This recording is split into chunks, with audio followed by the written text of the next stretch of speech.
Estudo do Catecismo da Igreja Católica, com o Padre Bruno Leonardo Braga. Desejei ver com a inteligência o que acreditei. Santo Agostinho.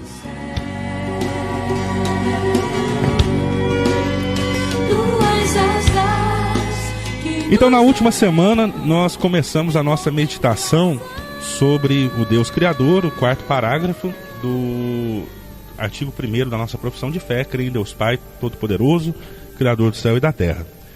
E nós falávamos sobre a catequese da criação, ou acerca da criação, ser uma resposta, ou uma luz lançada sobre esta busca fundamental do ser humano a respeito do seu princípio, do seu fim, da sua origem e do seu destino. E nós citávamos a relação da fé e da ciência nessa pesquisa, mostrávamos que não era uma questão nova, mas é essa relação da igreja com respostas diferentes a respeito da origem de todas as coisas existe ao longo da história da igreja. E nós parávamos aí, somente para dizer, o ser humano está em busca, né? Independente de qual seja a resposta, o ser humano está em busca. E aí nós continuamos hoje a nossa meditação sobre a catequese a respeito da criação, afirmando com o catecismo que, sem dúvida, a inteligência humana ela já pode encontrar uma resposta para a questão das origens. Com efeito, a existência de Deus Criador pode ser conhecida com certeza por meio das suas obras, graças à luz da razão humana. Ainda que esse conhecimento seja muitas vezes obscurecido e desfigurado pelo erro. Nós já falávamos sobre essa capacidade do conhecimento de Deus alguns encontros atrás. Por isso, a fé ela vem confirmar e ela vem iluminar a razão na compreensão correta dessa verdade. É como nos diz a carta aos Hebreus: foi pela fé que compreendemos que os mundos foram formados por uma palavra de Deus. Por isso é que o mundo visível não tem sua origem em coisas manifestas. Bom, a verdade da criação ela é tão importante para a vida humana que Deus, justamente na sua bondade, na sua ternura, ele quis revelar ao seu povo aquilo que seria útil conhecer a respeito da criação. Então, para além do conhecimento natural que todo ser humano pode ter a respeito do Criador, Deus foi revelando progressivamente a Israel o mistério da criação. Então, é um conhecimento progressivo. Ele vai ali escolhendo os patriarcas, depois fazendo Israel sair do Egito, depois escolhendo Israel, criando, formando, ele vai se revelar também como aquele a quem pertencem todos os povos da terra e a terra inteira. Ele vai se revelar como aquele único que fez o céu e a terra. E assim, a revelação da criação é inseparável da revelação e da realização da aliança de Deus com o seu povo. E essa revelação de Deus como o único Deus, não o Deus só de Israel, o Deus só de uma nação, só de um povo, mas o Deus que fez todas as coisas. E a criação, nesse processo da revelação de Deus, ela é revelada como sendo o primeiro passo rumo a essa aliança, como o testemunho primeiro e universal do amor todo-poderoso de Deus.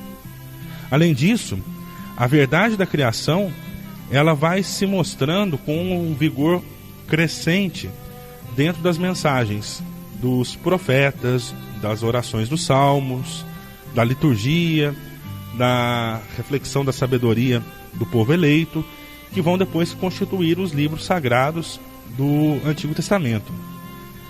Mas entre todas as palavras da Escritura Sagrada a respeito da criação, são os 3 primeiros capítulos do livro do Gênesis que tem um lugar único, um lugar particular. Do ponto de vista literário, o Catecismo vai nos recordar, esses textos eles podem ter diversas fontes, né? Como nós temos um relato da criação no primeiro capítulo do Gênesis, e o outro a partir do segundo capítulo, um que narra a criação em 6 dias, com o descanso de Deus no 7º dia, e o outro relato que mostra o homem sendo formado do barro da terra, e depois da formação do homem, a criação do jardim em Éden, onde o homem é colocado. Então são fontes diferentes, mas são textos inspirados por Deus, e são palavra de Deus para nós. Os autores inspirados, eles puseram esses textos no começo da Escritura, de sorte que eles exprimem, na sua linguagem solene, as verdades da criação, da origem e do fim da criação em Deus, da sua ordem, da sua bondade, da vocação do homem e, finalmente, o drama do pecado e a esperança da salvação. Lidas à luz do Cristo, na unidade da Escritura Sagrada e da tradição, essas palavras dos 3 primeiros capítulos do livro do Gênesis são a fonte principal para a catequese dos mistérios do princípio: a criação, a queda e a promessa da salvação. Então, não é possível falar sobre a criação, não é possível fazer uma catequese sobre a criação sem recorrer a esses 3 primeiros capítulos do livro do Gênesis. Embora, como dissemos, os testemunhos de que Deus é criador estão espalhados por toda a Escritura Sagrada. Em seguida, o Catecismo, ainda meditando sobre o Criador, ele vai apresentar a criação como uma obra da Santíssima Trindade. Ele retoma mais uma vez a afirmação primeira do livro do Gênesis: no princípio, Deus criou o céu e a terra. E ele vai dizer que nesta afirmação do primeiro versículo do livro do Gênesis, 3 coisas elas estão afirmadas. Primeiro, que Deus eterno pôs um começo a tudo que existe fora dele.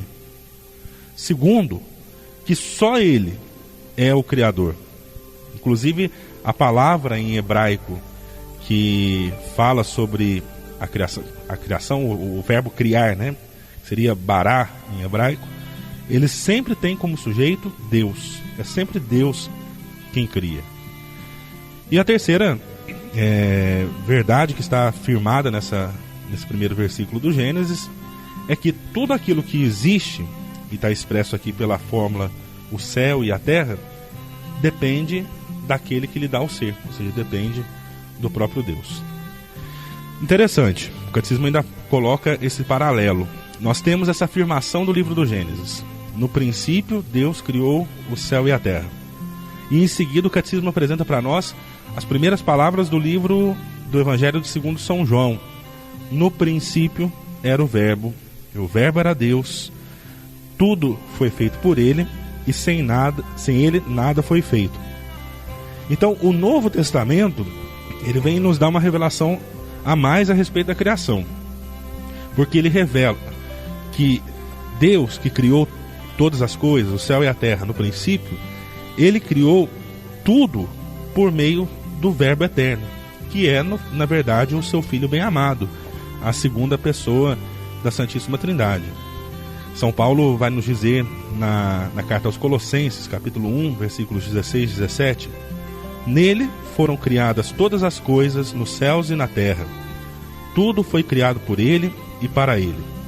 Ele é antes de tudo e tudo nele subsiste. Se referindo a Jesus, né, ao Filho de Deus.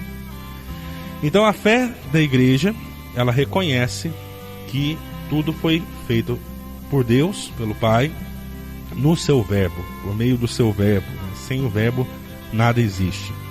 Mas a fé da Igreja também afirma que a ação criadora também é obra do Espírito Santo. Como nós rezamos no símbolo niceno-constantinopolitano, o Espírito Santo é aquele que dá a vida. Ou como nós rezamos numa oração tradicional da Igreja, o Veni Creator, né? O Espírito Santo é o Espírito Criador. Ele é a fonte de todo o bem. Esta verdade da ação criadora do Filho e do Espírito Santo, ela está apenas insinuada no Antigo Testamento. E ela é revelada na Nova Aliança, revelada no Novo Testamento. E é inseparável da unidade com a ação criadora do Pai. Isso é afirmado claramente pela regra de fé da Igreja. Só existe um Deus, Ele é o Pai, é Deus, é o Criador, é o Autor, é o Ordenador. Ele fez todas as coisas por si mesmo, ou seja, pelo seu verbo, pela sua sabedoria, e são, na verdade, como suas mãos. O Filho e o Espírito Santo são apresentados como as mãos do Deus Criador. Então a criação é obra comum da Santíssima Trindade. Na próxima semana nós continuamos a nossa reflexão a respeito da criação.